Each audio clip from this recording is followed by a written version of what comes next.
Görеми музейи 1985-жылы ЮНЕСКОнун дүйнөлүк мурастар тизмесине киргизилген. Ачык асман музейдеги аскаларга чеберчилик менен чегилген Библиядагы ыйык окуялар, монастырлар менен чиркөөлөр келген коноктордун көңүлүн бурат. Музей 4-кылымдан 13-кылымдын ортосунда монастырдык жашоонун жери болгон. Ошентип ал жумшак аскаларга чегилген чиркөөлөр менен чекиттелген, жана боелгон оймо чиймелер менен бирге деталдуу дубал сүрөттөр аркылуу библиялык көрүнүштөрдүн сүрөттөлүшү менен кооздолгон. Ошондой эле караңгы жана токаалы чиркөөлөрү музейдин эң маанилүү объектилеринен болуп саналат.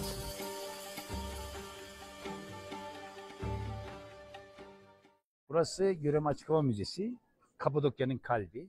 Бул жер Каппадокиянын жүрөгү болгон Görem ачык хаба музейи. Бул жер христиандар тарабынан курулган монастырь же билим борбору. Бул жерде бир топ монастырлар бар. Көрүп турганыңыздар кыздарга билим берген кыздар монастыры деп аталат. Бул монастырь 28 кабатка чукул. Биринчи кабаты ашкана, экинчи кабаты сабак өтүлгөн бөлмөлөр. Ал эми үстүнкү кабаттары жатаканалар. Бул жерде кыздар жашаса, тигил бетинде эркектер жашаган.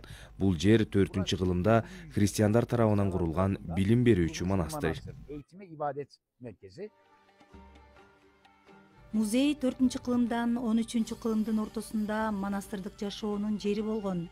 Ошентип ал жумшак аскаларга чегилген чиркөөлөр менен чекиттелген, жана боелгон оймо чиймелер менен бирге деталдуу дубал сүрөттөр аркылуу библиялык көрүнүштөрдүн сүрөттөлүшү менен кооздолгон.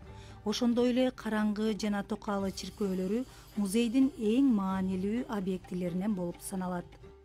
İsmim Bilal Gedik, Nevşehir. Биз азыр Каранлык деген чиркөөнүн алдында турабыз. Күнүнө бул жерге 500дөн 1000ге чейин туристтер келет. Эртең менен саат 8ден баштап кабыл ала баштайбыз. Кышында кечки саат 5те жабылат, жайында болсо 7ге чейин иштейбиз. Бул жердин өзгөчөлүгү 1900-жылдардан бери карай мунун ичиндеги сүрөттөр, сакталган буюмдар бузулбаш үчүн күндүн нуру кирбегендей болуп бүткөн. Туристтерди эң кызыктырган нерсе ушул. Болжол менен чиркөөнүн пайда болгонуна 1000 жылга чукулдады.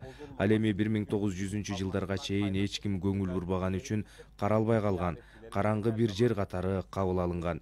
Ичинде 17 сүрөт бар. Азирети Ибрагим пайгамбардан жана Иса пайгамбардан кабар берет. Ошондой эле Жабреил периште жөнүндө дагы сүрөттөр бар. Kışın akşam 5'e kadar, yazın ise sabah. Зура Бакирова, Улан Кубанычбек уулу, Улуттук биринчи канал, Замана студиясы.